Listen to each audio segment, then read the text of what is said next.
오늘 14장 1절에서 16절까지. 내 성경에 무슨 쭉 눈으로 한번 보세요. 이게 무슨 얘기가 나와요? 전쟁이 일어나네. 롯이 사는 땅이 이제 전쟁에 휘말려요. 5대4의 전쟁이 일어나. 5대4로 전쟁이 일어나. 그러니까 이게 동맹 전쟁이 일어나네. 5대4로. 그 다섯 왕이 어디냐면은 시날왕, 엘라살왕, 엘람왕, 그돌라오멜, 고임왕, 이렇게 네 왕하고 소돔왕, 고모라왕, 아드마왕, 스모임왕, 그 다음에 벨라라고 하는 소아로. 이렇게 전쟁이 이제 일어나는데, 롯이 사는 이제 그 지역도 이제 그 싸움에 말리는 거예요. 근데 이제 여기 어떤 일이 벌어지냐면, 12절을 보면, 당시 소돔에 살고 있던 아브라함의 조카 롯도 재산을 약탈당하고 끌려갔다. 그러니까 이제 롯이 그 소돔에 살고 있었는데 소돔 왕 쪽이 진 거지, 이제. 5대4 전쟁에서. 그래가지고 이제 다 뺏기고 이제 그렇게 된 거예요. 그랬는데 13절에 보면은 어떤 사람이 와서 아브라함한테 이제 알린 거야, 그런 전쟁 소식을. 그랬더니 이제 오지랖 넓게 아브라함이 뭐냐면 14절, 롯이 잡혀갔다는 말을 전해 듣고 자기가 이제 그 집에서 이제 같이 이제 훈련하던 318명의 장정들을 이끌고 쫓아갔다는 거예요, 이제 전쟁. 그래가지고 여러 차례 병력을 나눠가지고 그 습격을 해가지고 그 결국 이겼어. 그래가지고 16절은 아브라함은 조카 롯뿐만이 아니라 빼앗겼던 롯의 재산, 아낙네들, 그리고 붙잡혀갔던 사람들까지 모두 되찾아 왔다. 이제 이런.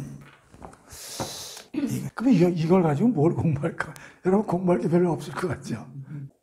성경에 나온 최초의 전쟁입니다. 성경에 처음 나온 거예요, 전쟁이에요.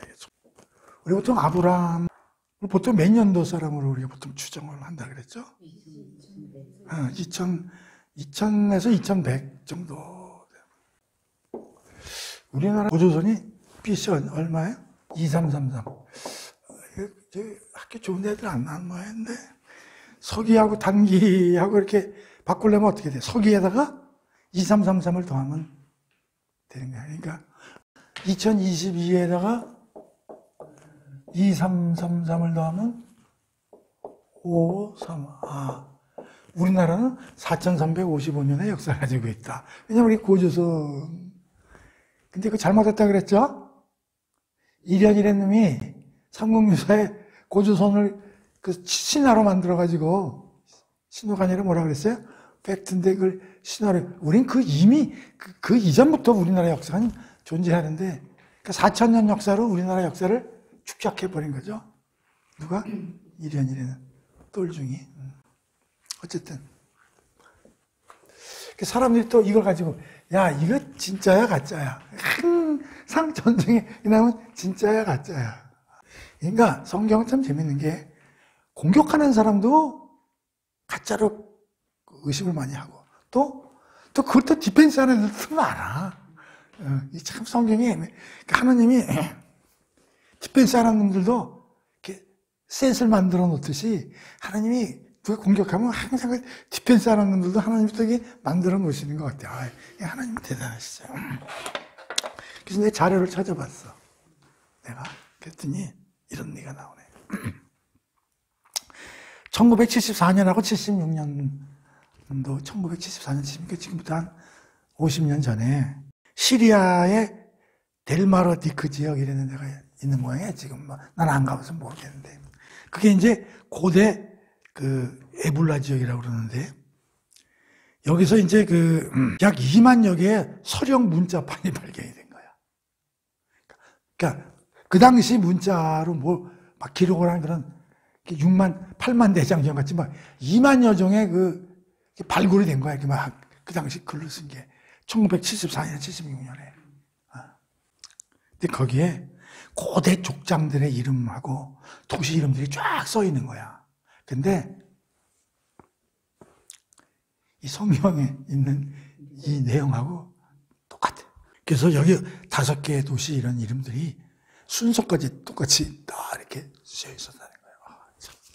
이게 진짜는 얘기죠. 그래서 내가 항상 얘기하는 성경 고고학은 빨리 발전을 더 해야 돼. 그래야 성경에는 모호한 것들이 전부 되게 클리어돼서 나간다. 근데 이제 여기서 중요한 게 뭐냐면, 기독교인들은 사랑해. 예수님도 사랑해. 그놈의 사랑 때문에 하여튼 기독교가 잘못되는 게 많아. 그죠? 사랑이 중요하지. 특히 왼수를 사랑하라. 오른뺨을 맞으면 어떻게? 왼뺨도 내준다. 그런 게 이제 머릿속에 있거든. 크리스찬권은 전쟁을 해야 돼, 말아야 돼. 사랑이 하나님이라며. 예수님도 사랑해, 예수님이라며. 그럼 김정은이도 우리가 사랑해야 할거. 못 넘어 전쟁을 해, 전쟁을. 이렇게 얘기하는 사람이 있어요? 있어요. 많아요. 결론은 어떻게 돼요? 전쟁을 할 수 있다. 나중에 조금 더 읽으면은 이제 이 전쟁이 이게 하나님이 개입하신 전쟁이라는 게 이제 여기 나오는데 어찌 됐든지 간에 전쟁을 할 수가 있어요. 근데 아무렇게나 전쟁을 할 수 있는가? 조건이 붙겠죠. 정의와 공의 이로운 전쟁이래야 되는 거죠. 그렇지 않은 자기 이익을 내세운든지 남의 나라를 착취하기 위한 그런 전쟁은 기본적으로 그 하나님 나라에서는 용납이 안 되죠. 그러니까 항상 전쟁은 할 수 있다. 뭐 때문에 이제 이런 문제가 나냐면 이제 산상수훈. 마태복음에 보면은 예수님이 와가지고 이제 산상이라는 건 이제 산 위에서 이렇게 그 가르침을 한 산상수훈이 있는데 여기 보면은 뭐 원수를 사랑하라, 오른뺨은 왼뺨도 내줘라, 오리 심리, 겉옷 속옷 뭐 이런 내용들이 많이 나오거든요. 그런데 이거를 잘못 해석하는 경우가 많아요. 그게 뭐냐면, 잘 들으세요. 이것도 굉장히 중요한 건데, 공적 분야와 사적 분야를 그걸 나누질 않아서 그래. 항상 얘기하는 거지만, 산상수훈은 이쪽 얘기를 많이 하는 거라고, 이쪽을. 사적 분야에서는 뭐가 앞서야 되냐면, 사랑이 주 요소가 돼야 되고, 공적 분야에서는 뭐예요? 정의와 공의가 핵심이라고. 하나님 나라의 핵심은 뭐냐면 공적 분야에서 뭐? 정의와 공의. 사적 분야에서는 뭐? 사랑. 이게 뒷범벅이 돼가지고 이걸 이해를 못해 사람들이. 네. 하나님은 공의의 하나님이야? 사랑의 하나님도 되는데? 근데 성경에 보면 공의의 하나님, 사랑의 하나님 막 계속 겹쳐서 나온다고. 사람이 막 혼동을 하는 거야. 그런데 공의와 사랑의 개념도 잘 몰라. 이 두 개는 같은 개념이요, 정반대 개념이요. 정반대 개념이라고. 그런데 희한하게 하나님은 사랑의 하나님이면서 공의, 정의의 하나님이거든. 이게 참 애매모호한 거야. 전혀 안 맞는 거거든. 정의와 공의는 이게 타협하기가 어렵다고. 이 트레이드 오프 관계라는 건데. 사랑에 치우치면 공의가 울고, 공의 정의에 치우치면 사랑이 운다고. 예를 들어서, 지난번에도 얘기했지만, 한 번 더 합니다. 어떤 회사에서 탄 직원이, 어머니가 암에 걸리셔가지고 대수술을, 교통사고 같은 거 당해서 대수술을 해야 되는데, 이제 좀 경비가 많이 되니까 돈이 좀 없는 거야. 그래서 사장님한테, 사장님, 한 돈이 한 2, 3천만 원 필요한데, 좀 봉급을 좀 올려주세요. 그랬어.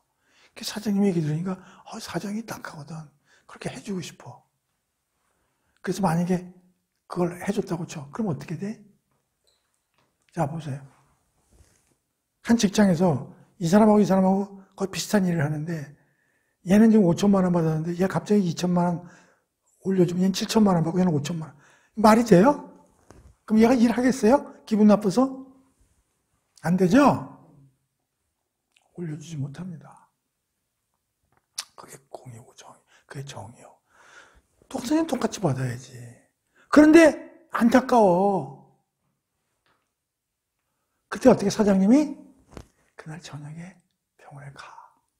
그래서 2천만 원을 사비로 병원비를 내고 옵니다.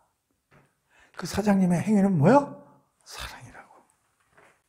안 올려준 건 뭐요? 정의로운 행위고. 그러니까 이 사장님은 두 개를 동시에 다 한 거야. 사랑의 행위도 했으면서 정의로운 행위도 한 거예요. 다시 말하면 사적 분야에서는 전쟁을 하면 안 되고 사랑으로 감싸야 되는데 공적으로 말이지 남의 나라를 쳐들어와가지고 말이지 잘 사는 막 국민들을 막 딜이 그냥 죽이고 그런 행동을 하는데 사랑이라는 미명하에 가만히 앉아서 나 잡아잡수 그게 말이 됩니까? 안 되죠? 그러니까 공의로운 전쟁은 어떻게 된다? 가능한 거예요. 가정은 사적 분야예요, 공적 분야예요. 그러니까 거기에는 뭐가 사랑이 듬뿍듬뿍 해야죠. 근데 집안에 정의로운 집안 어떻게 돼? 딱 앉혀놓고서 남편이 요새 좀 실직했어. 당신 밥 먹지 마라. 돈 벌어올 때 그때 밥 줄 테니까 밥 주지 마. 그 대신에 밥 먹으려면 청소 다 하고 뭔가 일이 1시간당 8,000원 최저임금 줄 테니까 일해라. 그래야 밥 준다. 일이 되는 거죠. 애도 공부 못하면 밥 굶어. 너 80점 이하 받으면 굶긴다. 그러니까 하면 안 되잖아요. 그게 뭐야. 집에서는 이제 사랑이 삭제되고. 그런데 공적 분야에서 이게 너무 강조되면 어떻게 돼요? 물에 물 탄 듯. 사랑이 넘치면 공의가 사라지는 거고요. 너무 정의로우면 어떻게 돼? 쿨하다고. 쿨해지죠. 너무 사랑만 있으면 완전히 위아래가 없이 그렇게 되는 거예요. 그래서 잘 알아두시기 바랍니다. 따라서 성경에서 전쟁은 어떻게 해야 된다? 하나님의 전쟁으로 전환시켜야 된다고. 그러면 백전백승을 한다. 그러니까 절대 하나님의 승인과 하나님의 보살핌 없는 전쟁을 하더라도 아까 얘기했지? 전쟁을 해도 돼요. 되지만 하기 전에 이미 하나님과 상의하고 하나님의 개입을 통해서 그 전쟁을 하나님 전쟁화 시켜야 된다는 거예요. 마태복음 같은 거 산상수훈에 보면 뭐 화평을 이루는 자는 복받으리라 팔복 이런 게 나오거든. 그러니까 화평, 사랑, 자꾸 이런 걸 들으니까 전쟁 같은 거 하면 안 된다 이런 생각하는데 그 착각이라고 그랬어요. 이거 공적 분야와 사적 분야를 잘 나눠서 구분해야 된다는 얘기를 했고, 이 전쟁은 19절, 20절 한번 보세요. 보세요. 아브라함의 손에 대적을 넘겨주신 지극히 높으신 하나님. 뭐라고 그래요? 아브라함의 손에 대적들을 넘겨주신 사람이 누구란 얘기예요? 하나님이라고 하죠. 멜기세덱이라는 사람이 아브라함한테 뭐라고 그러냐면 축복을 하면서 아브라함의 손에 대적들을 넘겨주신 지극히 높으신 하나님께 찬양을 받으소서. 자, 그러니까 뭐냐면 이 전쟁은 누가 개입해가지고 아브라함이 318명을 끌고 가서 전쟁을 열심히 했지만 실은 하나님께서 롯을 잡아간 적들을 아브라함 손에다 붙이셨다. 그런 얘기예요. 그렇죠? 그래서 이 전쟁은 결국 아브라함이 참여를 했지만 결국 하나님의 전쟁이 되어버렸다는 그런 뜻이에요. 무슨 말인지 알죠? 17절에서 24절까지 한번 보겠습니다. 그럼 이제 전쟁이 끝났어. 근데 아브라함이 그돌레 오멜과 다른 나라의 왕들을 쳐부수고 돌아오자 소돔 왕이 왕의 계곡이라고 불리는 사회 계곡까지 마중을 나왔다. 살렘한 멜기세덱. 자, 여기서 중요한 게 살롬왕 멜기세덱이라는 사람이 이제 등장하기 시작하는데요. 살렘왕 멜기세덱이라는 사람이 빵과 포도주를 가지고 아브라함을 이제 마중을 나온 거야. 전쟁에서 이기고 돌아오는 아브라함을 보고 멜기세덱은 지극히 높으신 하나님을 섬기는 제사장이었다. 멜기세덱이 뭐라고요? 제사장이에요.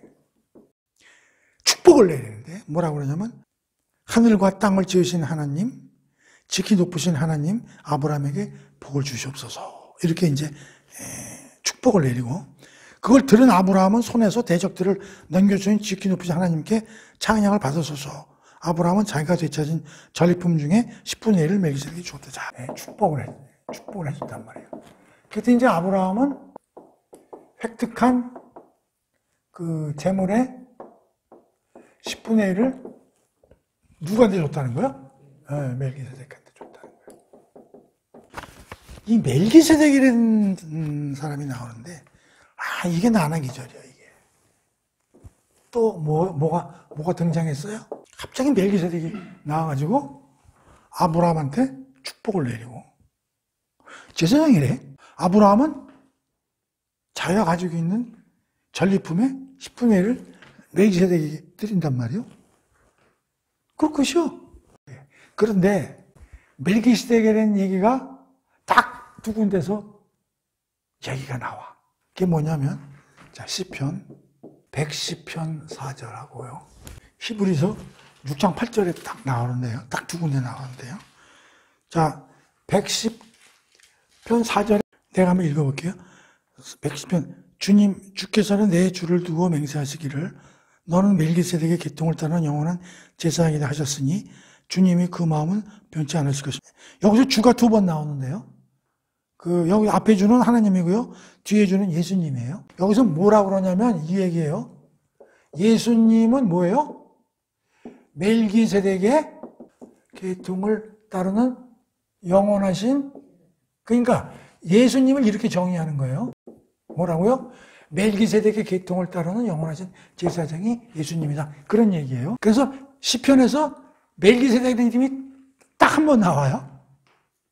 자, 그 다음에 히브리서 6장하고 8장을 가보세요. 자, 여기 7장에는 뭐라고 나오냐면 소제목으로 우선 왕이요 제사장인 멜기세덱. 그 11절부터는 뭐가 나와요? 멜기세덱의 계통을 따른 그리스도. 그래서 이 멜기세덱을 우리가 해결해야 돼. 멜기세덱이라는 사람이 퀘스천이라는 거예요. 멜기세덱이 퀘스천인데, 자, 1번. 지금 소돔과 고모라 막 이런, 이쪽이 좀 타락을 많이 했거든요. 아니, 이런 지역에서 제사장이라고 그랬어요. 하나님은 제사장이라고 했습니다. 이런 지역에서 이런 신앙인이 있을 수 있을까? 이 전쟁 중에. 좀 이것도 희한하고. 자, 그 다음에 제사장? 처음으로 제사장이라는 말이 나오는데, 제사장은 나중에 우리가 이제 출애굽기 배우다 보면 모세의 형이 아론이잖아요. 레위지파, 12지파 중에 레위지파 소속이거든요. 저기, 모세도 그렇고 아론도 그렇고. 이제 아론이 형인데, 하나님이 아론의 계열에서만 뭐가 배출되도록겠어요? 그리고 제사장이라는 이름도 그 모세 때, 그 모세는 지금 언제 얘기냐면 BC가 1500년경 얘기거든요. 근데 여긴 지금 BC 2100년, 2000년, 500년 뒤에 그런 시스템이 하나님이 만들어준 건데, 아니, 이건 지금 제사장이라는 이름이 나오잖아요. 세 번째는. 그리고 가만히 보면은 뭔가 하나님하고 굉장히 연결이 되어 있는 것 같아요. 아주 탁월한 신앙성. 이런 의미가 보이거든요. 이게 퀘스천인 거예요. 아무런 얘기도 없이. 그래서 구약만 가지고는 멜기세덱을 해결할 방법이 없어서. 근데 한 1000년 정도 뒤에 드디어 시편과 히브리서에서 멜기세덱이라는 이름이 조금 비춰진다 이런 얘기요. 그런데 멜기세덱이 누구냐? 라는 얘기를 하기보다는 멜기세덱을 기준으로 무슨 얘기가 나와? 예수님 얘기가 나오잖아. 예수님이 누구의 계통에서 튀어나왔대? 멜기세덱. 또 히브리서에서는 그러니까 예수님이 누구 라인이라는 거예요? 멜기세덱. 그리고 멜기세덱은 뭐요? 왕이요? 제사장이다. 이런 얘기가 나오는 거예요. 그래서 사람들이 멜기세덱이 과연 누굴까 추측해 보는 거예요. 항상 성경 팔아서 밥 먹는 애들이 가만히 있을 리가 없잖아. 그래서 지금까지 나온 얘기들을 종합해보면 이런 거야. 1번. 얘 쌤이다. 우리가 쌤하면 야벳. 얘가 이렇게 특출한 신앙성을 가진 친구라면 뭐 아브라함을 축복해 줄 정도 그러면 셈이 아니겠는가. 이런 얘기도 있어요. 근데 증거가 있습니까? 증거가 없어요. 두 번째. 이건 천사다. 천사가 사람으로 화해가지고 하나님이 내려보내는 천사. 야, 너 가서 아브라함 좀 축복해줘. 이 천사가 내려가지고 아브라함. 증거 있어요? 이건 예수님이 현현한 거다. 이게 뭐냐면 여기서 예수님은 사람의 몸을 입고 마리아에서 나오기 전, 예수님은 그 창세 전에도 존재하시는 분이니까 예수님보다도 이제 성자죠. 성자 하나님이 현현으로 나타나신 거다, 이렇게 눈에 보이게. 이제 켈빈 같은 사람은 그런 게 아니고 사람인데 하나님이 만들어 놓으신, 하나님이 어떻게 돼? 하나님이 만드신 특출한 신앙인이다. 어느 것도 맞다고 얘기할 수는 없죠. 그러나 이것이 가장 그래도 적합한. 무슨 예수님 아니고요. 천사는 그 영적인 사람이잖아요. 쌤도 아닌 것 같고요. 뭐요? 이런 와중에서도 특출한 신앙을 가진 살렘 왕의 한 사람이 있었는데 그것은 하나님이 배려해 놓은 그런 사람일 것이다. 이것도 증거가 있어요? 없어요. 결국은 지금도 뭐요? 퀘스천이에요. 멜기세덱이라는 사람이. 자, 근데 왜 시편과 히브리서에서는 이렇게 얘기를 할까요? 예수님이 멜기세덱의 계통을 통해서 내려오는 제사장이라고 얘기해요. 멜기세덱이 중요한 것은 무엇이냐면 어디서 왔고 어디로 갔는지 아무도 몰라. 시작도 모르고 어디서 왔는지도 모르고 죽었는지 살았는지 휴거당했는지 아무런 말이 없어. 그게 무슨 생각이냐면 이거 신비하다. 이거 뭐 하나님이 준비시킨 인물이다. 그 이외에는 알 수가 없는 거야. 그래서 켈빈은 뭐냐면 이 사람은 신비하지만 사람이다 이런 얘기야. 아까는 천사다. 무슨 예수님의 현현이다. 그런 게 아니라는 거야. 사람인데 하나님이 그래서 칼빈은 하나님이 준비시키는 사람이다. 그런데 왜 시편과 히브리서에서 예수님을 설명하는데 뭘 도입시켜요? 멜기세덱을 도입시키죠.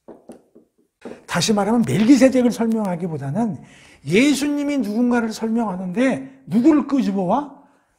멜기세덱이라는 사람을 끄집어오잖아요. 시편에서도 그렇고요.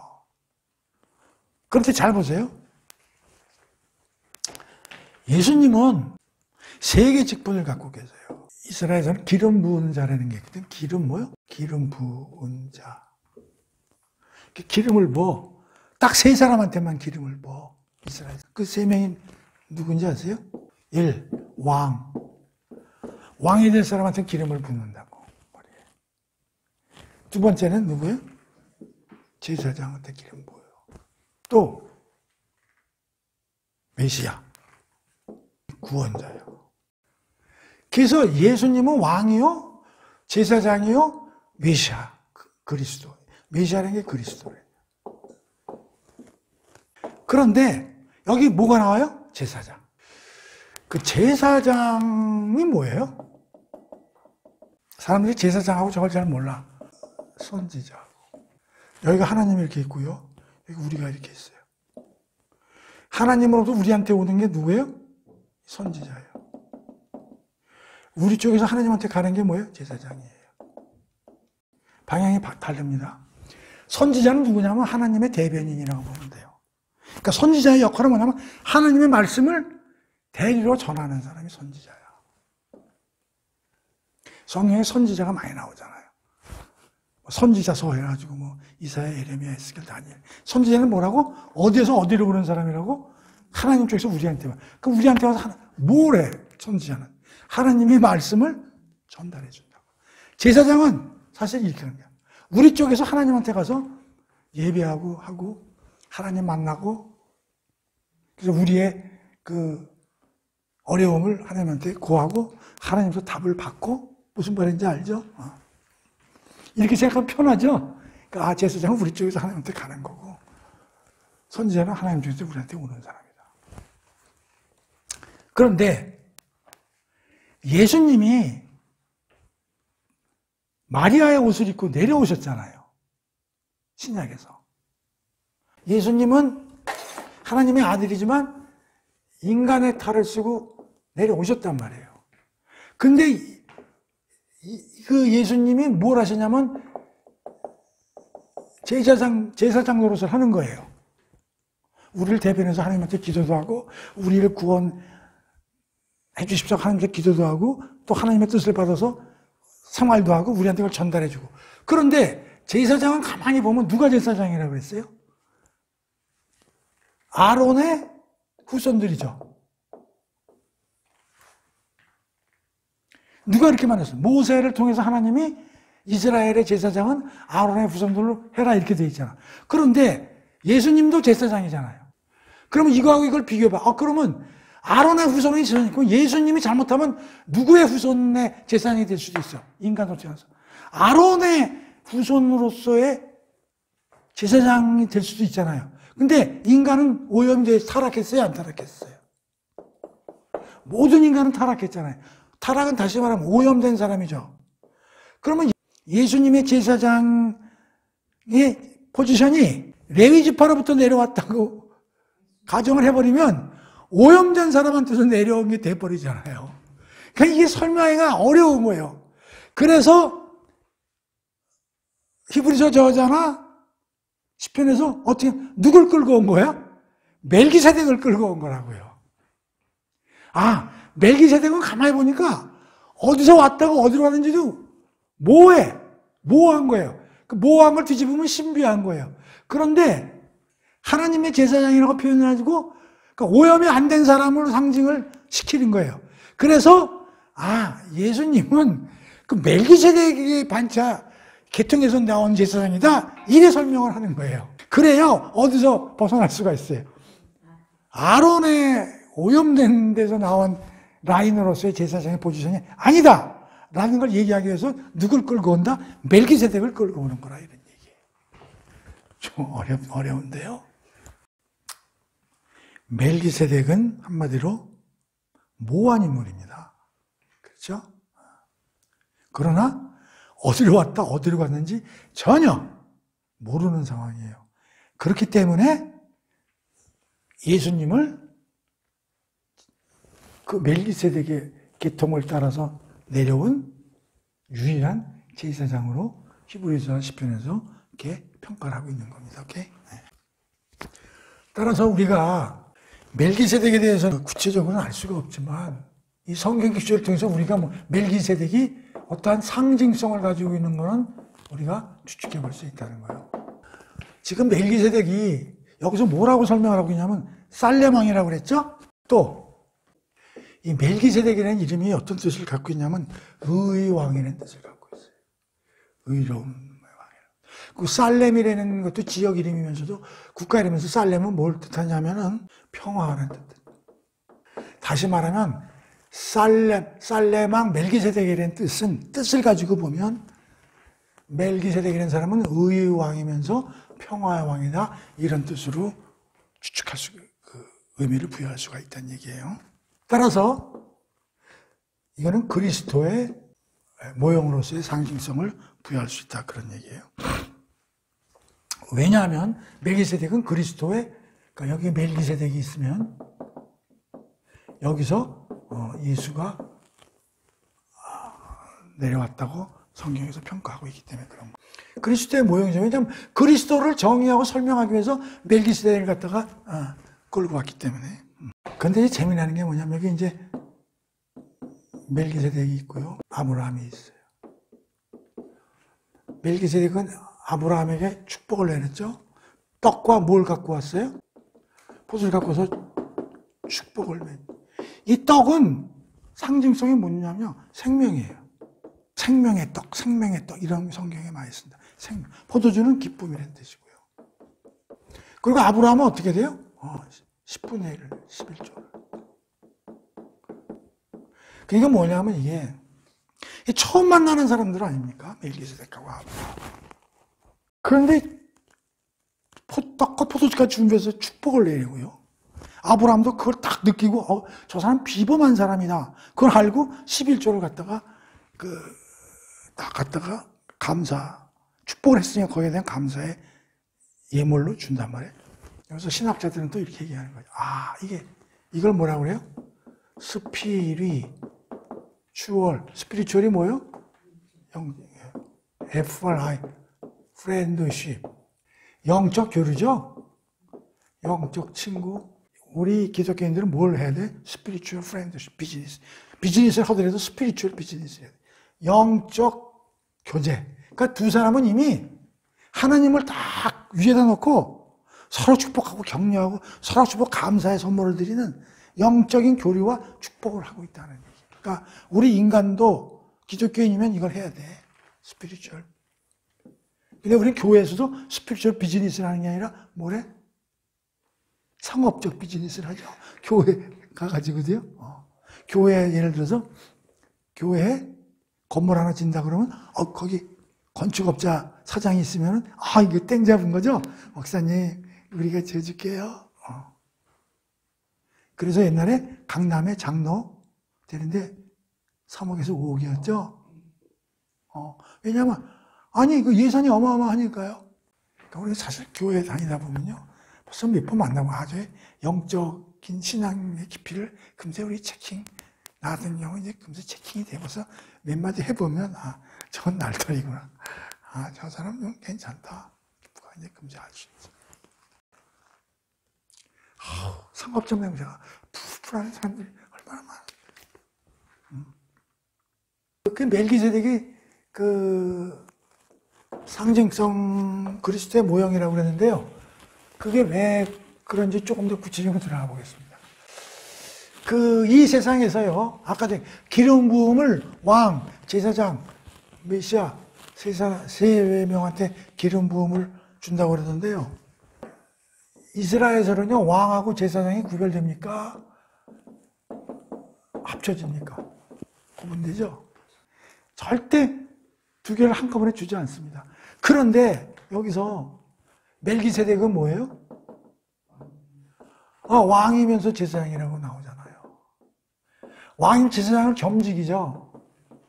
겸직하는 사람은 유일하게 세상에서 누구밖에 없어요? 예수님밖에 없는 거예요. 또 하나는 뭐예요? 의하고 평화. 왕은 얘밖에 없는 거예요. 그래서 멜기세덱이 예수님의 모형이다 그런 얘기죠. 그런데 히브리서에서 예수님을 가지고 뭐라고 그래요? 영원하신 멜기세덱의 반차를 따르는 제사장이시다. 이런 얘기가 나오죠. 자, 이제 히브리서에서 공부하는 거지만 오늘 여기서 잠깐 보겠습니다. 예수님하고요, 아론의 반차를 따르는 제사장하고요, 차이점을 비교해 보겠습니다. 자. 예수님은 죄가 있어요, 없어요? 죄. 여기는 없다. 여기는요? 있다. 그렇죠? 예수님은 제사장을 이렇게 일시적으로 하세요? 영구적으로 하세요? 영구직이죠? 여긴요? 죽으면 다른 사람이 대체해야 되잖아요. 일시적이죠? 그리고 여기서는 제사를 지내는데 매년 반복적으로 지내죠? 여긴요? 예수님이 십자가에서 죽으심으로 끝. 단 한 번으로. once and for all. 영단번에. 그러니까 똑같은 제사장 직책이더라도 일반적인 제사장과 예수님과 그러니까 하나님께 완전 영구직이며 한 번으로 완전히 모든 게 끝나버리는데 이쪽은 계속 일시적 계속. 그러니까 이건 불완전한 시스템이고요. 완전 시스템이죠. 그러니까 예수님은 완전한 단 하나의 완벽한 제사장. 이것은 하나님이 만드신 일시적인 패턴. 그래서 멜기세덱에 대해서는 이 정도 공부를 하겠습니다. 혹시 멜기세덱 어렵습니다. 왜냐하면 이게 어디서 와서 어디로 가는지 모르기 때문에 그런 거예요. 그러나 시편과 히브리서에서 멜기세덱 얘기가 나오고 있다고. 멜기세덱에 너무 집중하지 마시고요. 멜기세덱을 누구를 설명하는데 끌고 들어왔다고? 예수.